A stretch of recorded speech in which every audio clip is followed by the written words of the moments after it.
ఆంధ్రప్రదేశ్లో వరుసగా జరుగుతున్నటువంటి రోడ్డు ప్రమాదాలకు సంబంధించినటువంటి అంశంపైన రాష్ట్ర ప్రభుత్వం అయితే దృష్టి పెట్టినటువంటి పరిస్థితి ఉంది. దీనికి సంబంధించినటువంటి అంశాలపైన నిన్న రోడ్డు ట్రాన్స్పోర్ట్కి సంబంధించినటువంటి రివ్యూ కూడా సమీక్షా సమావేశాన్ని మంత్రి రాంప్రసాద్ నిర్వహించడం జరిగింది. అయితే ప్రస్తుతం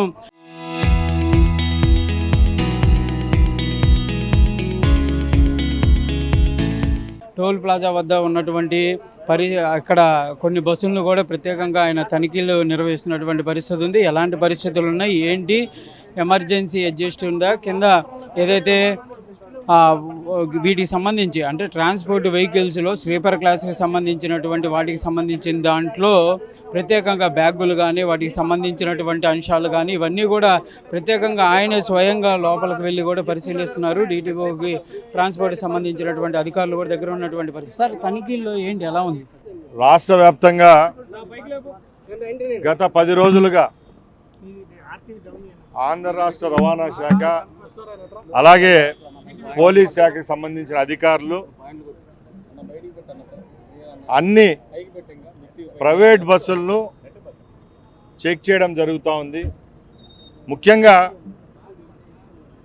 ప్రమాదాల కారణం ఏమో విశ్లేషిస్తూ గతంలో జరిగిన ప్రమాదాలను కూడా ఏ విధంగా జరిగాయి, అక్కడ మానవ తప్పిదం అంటే డ్రైవర్ వల్ల అయినాయా, ఫిట్మెంట్ ఏ విధంగా ఉన్నాయి బస్సులకు, అలాగే బస్సుల్లో అగ్నిమాపక పరికరాలు ఏమైనా ఉన్నాయా, ప్రమాదం జరిగినప్పుడు బస్సులో ఉండే 40-42 మంది ప్యాసింజర్లు బయటికి రాగలుగుతారనే విధానంలో అధికారులు క్షుణ్ణంగా రాష్ట్ర వ్యాప్తంగా ఈ 10 రోజుల్లోనే 10,000 చెక్కులు చేయడం జరిగింది. దానిలో భాగంగానే సుమారుగా 70 బస్సులను కూడా సీజ్ చేశాం. ముఖ్యంగా గతంలో జరిగిన ప్రమాదాలను ఒక అంచనాకు రావడం జరిగింది. మార్కాపురం అనుకోండి, అలాగే కర్నూలు ప్రమాదాలకు కారణం మానవ తప్పిదంగా మా శాఖ వాళ్ళు అలాగే పోలీసుకు సంబంధించిన రిపోర్ట్లలో తేలడం జరిగింది. మేము ఈరోజు ఒకటే చెప్తున్నాం, ఎవరైతే యాజమాన్యాలు బస్సులను నడుపుతున్నారో మీ పైన మాకు గౌరవం ఉంది. ఈ రాష్ట్ర ప్రభుత్వం కూడా మీరు కడుతున్న ట్యాక్సులను తీసుకుంటున్నాయి కాబట్టి దాని మీద గౌరవంతో మీకు మీ పరిధిలో ఏ చిన్న సమస్యలు వచ్చినా కూడా మా దృష్టికి తీసుకొని రమ్మని చెప్తున్నాం. మీరు కూడా సుమారుగా వందలాది కుటుంబాల యొక్క ప్రాణాలకు సంబంధించిన విషయాలు కాబట్టి దయచేసి చిన్న పొరపాట్లు కూడా పెద్ద గ్రహపాటుకు దారితీస్తున్నాయి. అందుకోసం యావత్తు సమాజంలో తలదించుకునే పరిస్థితి రేపు రాకూడదని ఈ ప్రభుత్వం కఠిన చర్యలకు కూడా ముందుకెళ్తా ఉంది. దానిలో భాగంగానే నిన్న హోంమంత్రి గారు అలాగే నేను సమీక్ష నిర్వహించడం, ఆ సమీక్షలో కూడా గత ప్రమాదాలను అంచనాకు వచ్చి రేపు రాబోయే కాలంలో ఇలాంటివి రిపీట్ కాకూడదనే దృఢ నిశ్చయంతో ఈ కార్యక్రమాలు చేపట్టాం. కొందరు అడగచ్చు, ప్రమాదాలు జరిగినప్పుడే మీ డిపార్ట్మెంట్ స్పందిస్తుందని అడుగుతున్నారు. మేము ఒకటే చెప్తున్నాం, ప్రతి ఒక్కరికి ప్రాణం ఖరీదు తెలుసు. ఈరోజు ఈ ప్రభుత్వాలు కూడా ఇన్ని చిత్తశుద్ధి కార్యక్రమాలు చేపట్టేటప్పుడు ఇలాంటి సంఘటనలు జరిగినప్పుడు కూడా తలదించుకునే పరిస్థితి రాకూడదని చెప్పి మేము కూడా ఇంకా రేపు రాబోయే కాలంలో యాజమాన్యాలకు కూడా స్ట్రిక్ట్ వార్నింగ్లు ఇవ్వడం జరిగింది. కేవలం మీరు డబ్బులు కట్టినంత మాత్రాన లేకుంటే మీ బస్సులు ఫిట్నెస్ ఉన్నంత మాత్రాన అక్కడ డ్రైవ్ చేస్తున్న డ్రైవర్ల విషయంలో నిర్లక్ష్యం చేస్తే తప్పకుండా మీ మీద వేటు తప్పదు. ఎవరైతే 300-400 కిలోమీటర్ల పైన ప్రయాణించే బస్సులు ఉన్నాయో ఆ బస్సులకు 2 డ్రైవర్లు కంపల్సరీ చేస్తున్నాం. ఆ సెకండ్ డ్రైవర్కి కూడా తప్పకుండా సీట్ ఉంటే సీటు, బెర్త్ ఉంటే బెర్త్లో స్థానం కల్పించే విధంగా చర్యలు తీసుకుంటాం. ఎక్కడ డ్రైవర్ అనేవాడు క్యాబిన్లో పనుకున్నాడు, కింద పనుకున్నాడు అంటే తప్పకుండా ఆ బస్సులను సీజ్ చేస్తాం. అలాగే ఇప్పుడు చట్టబద్ధంగా ఒక్కరోజు కూడా ఎక్స్పైరీ అయిన చలానాలున్నా లేకుంటే ఫిట్నెస్లో కూడా ఒక వారం నాకేం లేండి అనుకున్నా కూడా ఎక్కడ ఉపేక్షించాం. ముఖ్యంగా లాజిస్టిక్స్ సంబంధించి ఎక్కడైనా లాజిస్టిక్స్ అనేటివి మనుషులు ప్రయాణించే బస్సుల్లో ఇక్కడి నుంచి ట్రాన్స్పోర్టేషన్ చేస్తే ఆ బస్సులు కూడా సీజ్ చేయబడతాయి. అలాగే ముఖ్యమైన విషయం, ఇప్పుడు ఎక్కువగా కర్ణాటకలో, ఆంధ్రాలో, తెలంగాణలో ఈ 3 ఇన్సిడెంట్లలో అగ్నికి సంబంధించి బస్సులు ఆహుతి కావడం జరిగింది. ఎక్కువ ప్రాణహాని, ఎక్కువ ప్రాణ నష్టం జరిగింది. కాబట్టి ఎక్కడ టూరిస్ట్ బస్సుల్లో కానీ, క్యారియర్ బస్సుల్లో కానీ ఎక్కడ సిలిండర్లు ఎక్కడ ఉపేక్షించాం.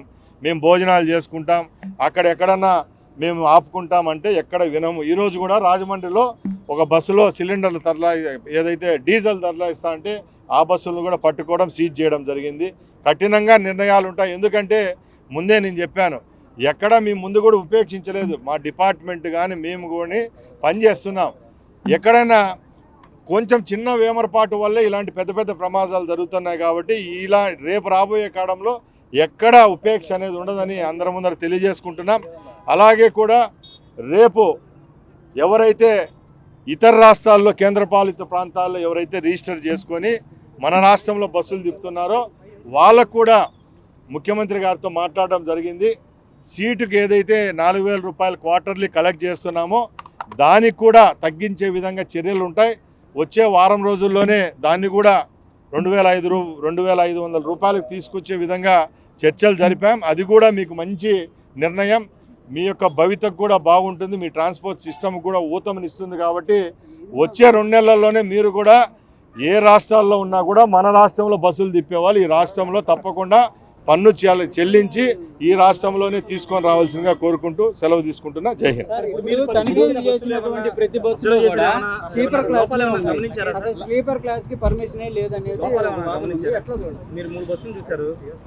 మొట్టమొదటిగా గత 10 రోజుల నుంచి మేము చేస్తున్నామని చెప్తున్నాం. కానీ ఎప్పుడు నిరంతరం 360 రోజులు 24/7 ట్రాన్స్పోర్ట్ డిపార్ట్మెంట్ యొక్క పాత్ర ఏంటంటే, మొట్టమొదటిగా బస్సుల యొక్క ఫిట్మెంట్ చూస్తాం. అలాగే దాని మీద ఏమైనా పన్నులు ఉన్నాయా, వాళ్ళు టయానికి ట్యాక్స్ కట్టారా, ఇవన్నీ చూసేవాళ్ళం.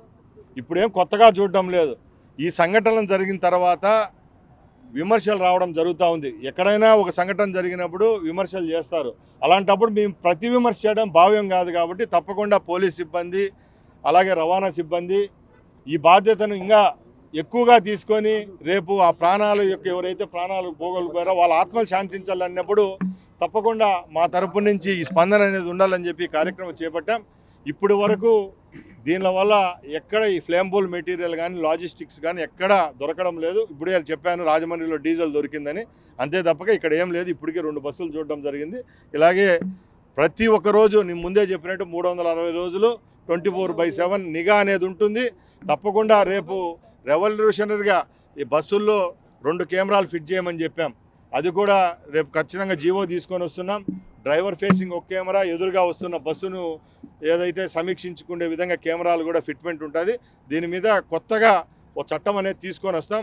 అలాగే సోదరులు అడిగారు, ఎక్కడ ఈ యొక్క స్లీపర్ బస్సులకు పర్మిషన్ లేదన్నారు. అలాగే మేము చెప్పలేదండి. నేను ఒకటే చెప్తున్నా, భారతదేశంలో మాత్రమే స్లీపర్ బస్సులకు ఇక్కడ తిరుగుతూ ఉన్నాయి. యూరోపియన్ కంట్రీస్ ఏవైతే ఉన్నాయో ఆ యూరోపియన్ కంట్రీస్లో ఎక్కడ స్లీపర్ సిస్టమ్ లేదు. మన భారతదేశంలోనే ఈ స్లీపర్ బస్సుల విధానం ఉంది. ఇప్పటికే భారతదేశ వ్యాప్తంగా ఒక అంచనా ప్రకారం 10,000 స్లీపర్ బస్సులు ఉన్నాయి.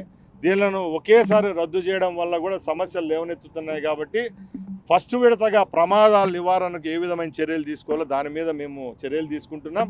తప్పకుండా ఇలాంటివి రిపీట్ అయినప్పుడు నేను నిన్న చెప్పిన మాట మీద కట్టుబడి ఉంటాం.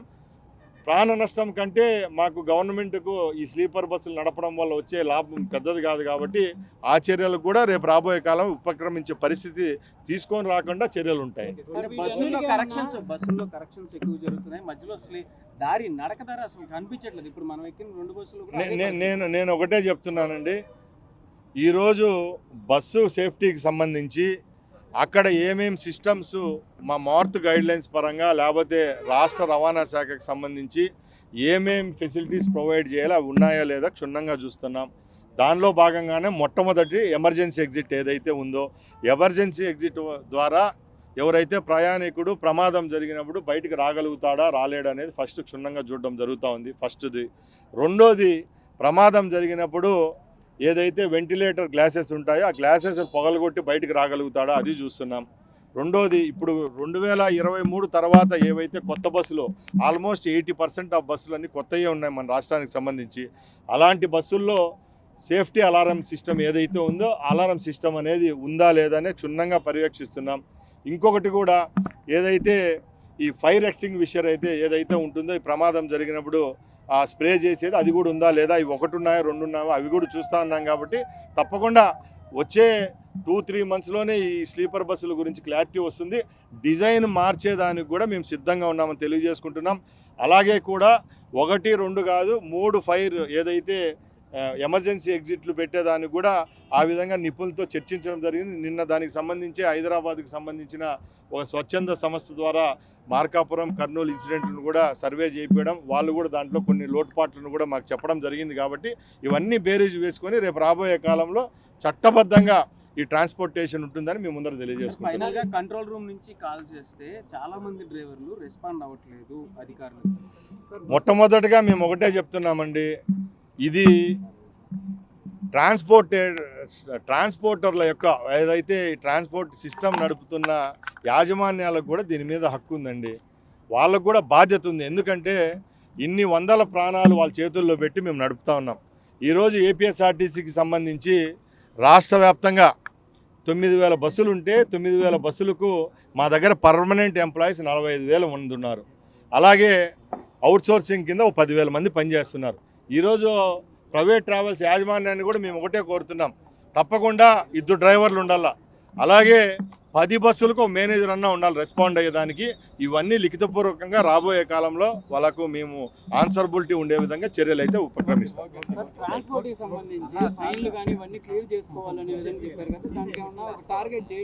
ఇప్పటికైతే అండి 90% రాష్ట్ర వ్యాప్తంగా ఏవైతే గవర్నమెంట్కి బాకీ పడ్డ చలాన్లు ఉన్నాయో అవన్నీ కట్టుతున్నారు. దాని వరకు వీఆర్ వెరీ హ్యాపీ. ఇక్కడ ప్రభుత్వానికి రావాల్సిన రాబడి విషయంలో అది ఆటోమేటిక్గా జనరేట్ అయ్యే చలానాలకు ఒకరోజు ఇట్లా అట్లా కడతారు. ఆ చలానాల విషయంలో అది ఒకటి పక్కన పెడితే ముఖ్యంగా సేఫ్టీ మెజర్స్ ఉన్నాయా లేదా అనేది ఇప్పుడు మా బాధ్యతగా అయితే చూస్తున్నాం. తప్పకుండా ఈ సేఫ్టీ అనేదాన్ని మా ఫస్ట్ ప్రిఫరెన్స్గా చూసుకొని దానికి ముందుకెళ్తాం. ఇది ప్రధానంగా కూడా అయితే ప్రస్తుతం మా మంత్రి రాంప్రసాద్ అయితే క్లియర్గా చెప్తున్నటువంటి పరిస్థితులు ఉన్నాయి. మొత్తంగా తనిఖీలకు సంబంధించినటువంటి అంశంలో ఎలాంటి దీనిని ఉక్షేపించేటటువంటి పరిస్థితి లేదు అనే విధంగా కూడా చెప్తున్నటువంటి పరిస్థితులు కనిపిస్తున్నటువంటి అంశంగా ఉందనే విధంగా చెప్పొచ్చు. కంపల్సరీగా ఈ ట్రాన్స్పోర్ట్కి సంబంధించినటువంటి అంశాల్లో సేఫ్టీ మెజర్మెంట్స్ అనేది చాలా ఇంపార్టెంట్గా చూస్తున్నాం అనే విధంగా ఉందన్నటువంటి పరిస్థితి ఉంది. కాబట్టి కంపల్సరీగా ఎలాంటి పరిస్థితులు ఉంటాయి ఏంటి రానున్న రోజుల్లో వీటికి సంబంధించి నిరంతరం సమీక్ష అనేది ఉంటుందనే విధంగా కూడా మంత్రి అయితే చెప్పినటువంటి పరిస్థితులు ఉన్నాయి. ఈ రోడ్ ట్రాన్స్పోర్ట్కి సంబంధించినటువంటి నిబంధనలు ప్రతి ఒక్కళ్ళు కూడా బస్సులకు సంబంధించినటువంటి యాజమాన్యాలు కూడా పాటించాలనే విధంగా కూడా చెప్తున్నటువంటి పరిస్థితి అయితే కనిపిస్తుంది. ప్రస్తుతం మంత్రి ఆ అంశాలపైన దృష్టి పెడతా ఉంటున్నటువంటి పరిస్థితులు అయితే కనిపిస్తున్నటువంటి అంశంగా ఉంది. కాబట్టి ఈ ప్రస్తుతం తనిఖీల్లో కొన్ని అంశాలను కూడా గుర్తించినటువంటి పరిస్థితులు అయితే కనిపిస్తున్నాయి.